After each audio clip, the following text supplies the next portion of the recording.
آج ہر انسان، ہر بندہ کسی نہ کسی مشکل کا، کسی نہ کسی پریشانی کا، کسی ٹینشن کا شکار ہے۔ جس بندے سے بھی پوچھو نا کہ بھائی کیا حال ہے، تو وہ آگے سے یہ کہتا ہے کہ یار کیا بتائیں آپ کو، پریشانیاں بہت ہیں، بہت پریشان ہیں، ٹینشن بہت زیادہ ہے، حالات بڑے خراب ہیں۔ ہر دوسرا بندہ یہی داستان لے کے بیٹھا ہوا ہے کہ بس اللہ خیر فرمائے، باقی حالات پورے سورے ہیں۔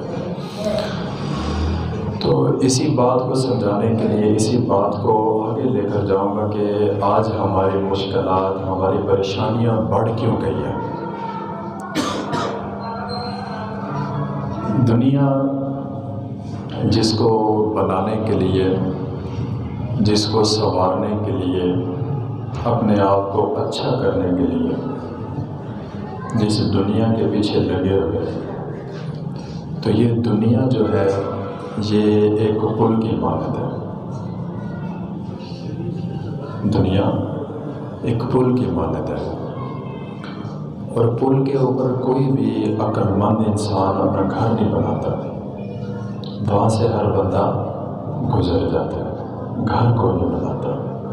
اور ہم پریشان کیوں ہیں؟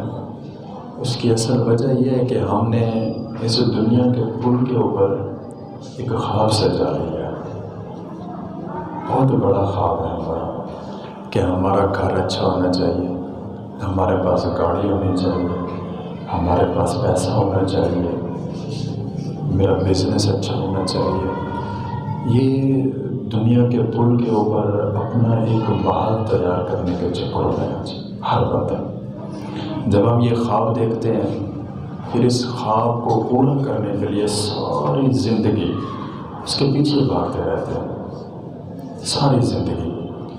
اب بتائیں پھر پریشانیاں آئیں گی کہ نہیں آئیں گی؟ کیونکہ ہم تو غلط چیز کے پیچھے دوڑ رہے ہیں۔ دنیا میں کسی نے رہنا تو نہیں ہے، چلے جانا ہے۔ کسی کے پاس جناب اس چیز کی سند نہیں ہے، کوئی اسلام نہیں ہے کہ میں نے اس پر رہنا ہے۔ ہر بندے نے چلے جانا ہے، آج نہیں تو کل۔ نمبر ہے ہر بندے کا، لگ جائے گا، لائن ہے، ہر روز ایک ایک بندہ اس لائن سے اڑ رہا ہے۔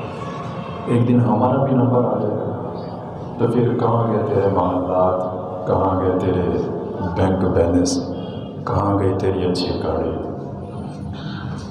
تو میرے بھائیوں، اپنی زندگی کی حقیقت کو سمجھو، اپنی زندگی گزارنے کا جو اصل مقصد ہے اس کو سمجھو۔ وہ مقصد وہ اللہ رب العزت کی بارگاہ میں سر بسجود ہونا ہے، اپنے گناہوں سے معافی مانگنا ہے۔